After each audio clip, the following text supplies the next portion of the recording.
Bien, alors bonsoir les amis, et nous nous retrouvons pour la paracha de Shemini à la lumière des enseignements de Manitou. Je m'excuse pour la semaine dernière, je m'excuserai après quand tu pas en ligne, ce sera plus simple. Euh, donc la paracha de Shemini va nous parler de l'inauguration du Mishkan et il va y avoir une catastrophe, c'est-à-dire que Nadav et Avihu, deux des quatre fils de Aaron, le grand prêtre, vont faire une offrande qui n'avait pas été demandée par Dieu, et un feu venu de Dieu va les brûler. Ils vont mourir. C'est-à-dire que l'inauguration du Mishkan, qui se fait dans une grande joie du huitième jour de célébration, est tachée par ce deuil de Aaron, qui perd deux fils, et bien sûr du peuple d'Israël, qui se trouve là pour fêter le Mishkan et se retrouve avec cette colère de Dieu qui met à mort deux des fils d'Aaron, catastrophe nationale. Et juste après, la paracha conclut sur les lois de la cacheroute. On a toute la liste des animaux permis, des animaux interdits à la consommation. Alors, Manitou nous enseigne que la paracha commence Vaïhi Bayom Hashmini, et ce fut le huitième jour. Car Moshe Aaron Vanav Israël, Dieu, Moshe invite Aaron, ses fils et les anciens d'Israël pour venir pour l'inauguration du Mishkan. Et on a une tradition rabbinique qui nous dit que chaque fois qu'une histoire est introduite par le terme hébraïque de Vayehi, et ce fut, il s'agit d'un malheur. Pourquoi? Parce que, petit cours d'hébreu, euh, Yehi, ça veut dire il sera, c'est un futur. Et le Vav qui est de devant, Vayehi, transforme le futur en passé. On a cette possibilité en hébreu de transformer un passé en futur et un futur en passé en ajoutant le Vav. Et donc, disent les Chachamim, quand il y a un futur, Yehi, qui est transformé en passé, c'est qu'on a perdu toutes les potentialités qu'il y a dans ce futur. Et donc, ça annonce un malheur. Au contraire, quand tu as remarqué dans la Torah, Haya, et il sera, mais de nouveau, c'est une forme Haya, c'est-à-dire le passé, ça a été, Haya transforme le passé en futur. Il sera, d'Israchamim, ça introduit quelque chose de très joyeux. Ça introduit quelque chose où un passé qui apparemment est révolu a un avenir, va dans le futur, continue dans le futur, et donc c'est une joie. Vehaya kitavo el haaretz. Et ce sera quand vous viendrez dans le pays. Alors là, c'est un passé devenu futur. L'arrivée dans notre pays d'Israël, c'est une grande joie.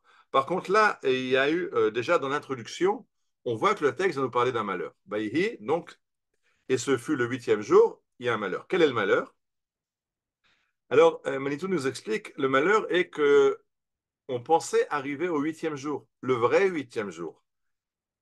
On a pensé que la création arrive à sa plénitude, puisqu'on sait que Dieu a créé le monde en 6 jours. Un instant, la Torah parle de 7 jours, n'est-ce pas? Oui, mais si vous regardez le texte de Bereshit, où la Torah nous parle de la création du monde, il y a 6 fois marqué Vayhi Erev, Vayhi Boker, ce fut le jour, ce fut le soir, ce fut le matin, jour 1. Ce fut le soir, ce fut le matin, deuxième jour. Ce fut le soir, ce fut le matin, troisième jour. Et le Shabbat, il n'y a pas marqué ce fut le matin, ce fut le soir, parce que le septième jour de la création ne s'est pas achevé. On a déjà parlé plusieurs fois. Nous sommes actuellement dans le septième jour de la création. 6 jours, Dieu crée le monde, c'est-à-dire qu'il intervient directement et les lois de la nature sont chamboulées et des nouvelles créatures apparaissent. À partir de ça, le Shabbat, c'est le jour où Dieu se repose, c'est-à-dire on rentre dans le monde qui n'est plus chamboulé tout le temps par des créations de Dieu, mais c'est le monde des lois de la nature que Dieu a créé. Dieu a mis des lois dans le monde et le monde va d'après les lois de la nature. Et donc, on attend la fin de ce septième jour, où une fois qu'on aura fini le septième jour, on rentrera dans le huitième jour, qui est l'époque messianique, qui est le temps du Messie. Alors, dit Manitou, on espérait que maintenant, ce huitième jour de l'inauguration du Mishkan serait le huitième jour de la création, puisque on a en fait la plénitude de ce que la Torah voulait.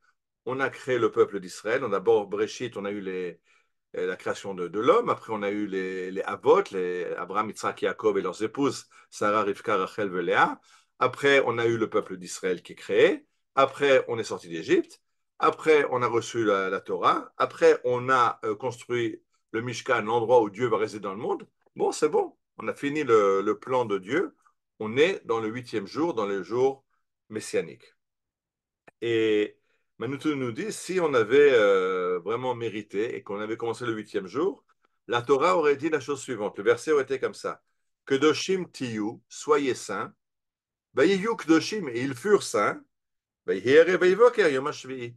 Et ce fut le soir, ce fut le matin, septième jour. Puisqu'on est arrivé à la fin du septième jour dans un monde où l'homme sait vivre en état de sainteté. Mais malheureusement, ça ne s'est pas réalisé. On n'est pas encore dans la Kedusha où on devait arriver, dans la sainteté où on doit arriver. Et voilà ce que dit le texte. Daber el koladat ben Israël v'amarta alehem kedoshim tiyu ki kadosh ani Adonai Elohechem. On va le lire dans quelques Shabbatot. Dieu s'adresse à Moïse, parle aux enfants d'Israël et dit-leur soyez saints qui kadosh ani parce que moi je suis saint. Je traduis, j'aime pas la traduction saint, c'est pas la connotation française. Kadosh en hébreu ça englobe d'autres choses. En tout cas, il s'agit d'une conduite morale très élevée. Je vais à partir de maintenant prendre le mot en hébreu kadosh. Donc Dieu nous a dit kedoshim tiou, soyez kedoshim. Et là le midrash qui kadosh ani parce que moi-même je suis kadosh. Le midrash demande quoi? Est-ce que l'homme peut être l'égal de Dieu? Yachol kamoni, est-ce qu'on peut être kadosh comme Dieu est kadosh? C'est absolument inconcevable. Alors le Midrash nous répond, Talmud Lomar qui kadosh ani. Soyez kadoshim parce que je suis kadosh de ma kedusha à moi qui est différente de la sienne, de la vôtre. Kedushati, le ma'alam kedushatrem. Ma kedusha à moi, elle est bien sûr tout à fait d'un autre niveau que la vôtre. Donc on doit tendre vers une kedusha pour s'identifier à Dieu. Bien sûr, on ne peut pas atteindre le niveau de kedusha de Dieu. Et là, on a dans cette paracha de Shmini les deux enfants de Nadav, de Aaron, Nadav et Avihu, qui rentrent dans le Kodesh HaKodashim, dans le Saint des Saints, et qui essayent justement d'être super Kedoshim, d'arriver à ce but que Dieu a proposé. Mais ils le font d'une façon que Dieu n'avait pas demandé. Et alors c'est la catastrophe. Parce que si on fait un service de Dieu que Dieu n'a pas demandé, alors on tombe dans la Avodazara, dans le service que Dieu n'a pas demandé. Avodazara, l'idolâtrie, on traduit en général par idolâtrie en français, c'est pas la traduction mot à mot d'Avodazara, un service étranger, un service que Dieu n'a pas demandé. Il y a ce que Dieu demande et ce que les hommes inventent, ce qui n'est pas ce que Dieu a demandé. Alors Nadav et Avihu ont fait ce qu'ils ont compris eux, mais pas ce que Dieu avait demandé. C'est pour ça qu'ils vont périr dans ce huitième jour. Et alors, dit Manitou, ce qui est incroyable, c'est que juste après, la Torah va nous apprendre les lois de la cacheroute. Et il nous fait remarquer, Manitou, que chaque fois que le monde dérape, alors on arrive dans les lois de cacheroute. On a déjà vu ça quand Yaakov, notre ancêtre, s'est mesuré avec le sar shel Esav, cette créature, ce représentant d'Ésaü, et qu'il combat jusqu'au matin. Et à la fin du combat, Yaakov est touché à la hanche et commence à boiter. Et la Torah nous enseigne les interdits de manger le nerf sciatique, le guide anaché, le nerf sciatique. C'est-à-dire que chaque fois qu'il y a un problème, la solution va être manger cachère. Pourquoi? Parce que manger cachère, c'est ce qui va assurer la santé morale des enfants qui vont naître et donc permettre aux enfants de réaliser ce que nous, on n'a pas réalisé.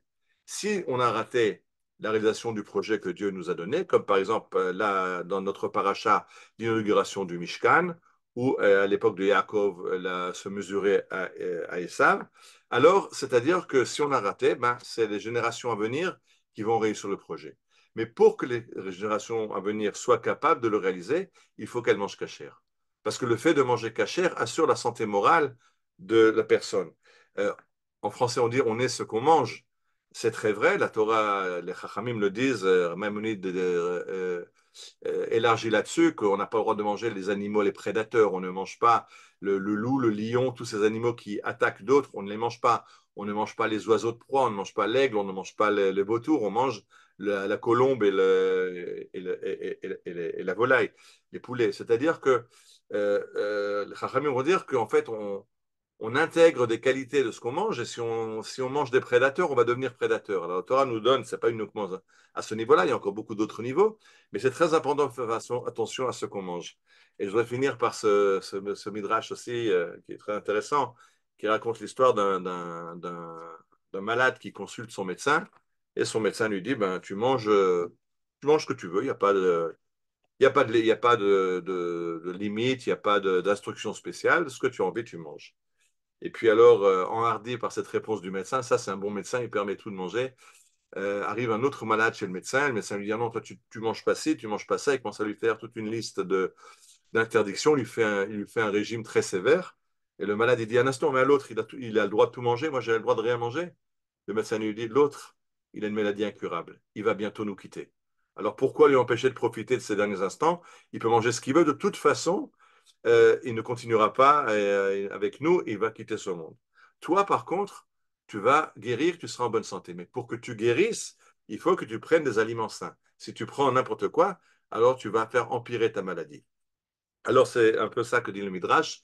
Am Israël a une mission, et pour pouvoir accomplir cette mission, il faut manger des aliments sains, sains pas seulement pour le corps, mais aussi pour l'âme. Et ça, qui mieux que le Créateur sait quelles sont les qualités, les vertus de tous les aliments qu'il a mis dans le monde, les végétaux, les fruits et les animaux. Et dans ce cadre-là, c'est lui qui fixe à Israël ce qu'on a le droit de manger, ce qu'on n'a pas le droit de manger. Et pour tous les végétariens, n'ayez pas peur, il y a aussi beaucoup été écrit sur le végétarisme dans le judaïsme. Il y a un très beau texte du Rav Kook, mais ça, c'est pour une autre étude. Shabbat Shalom et à la semaine prochaine.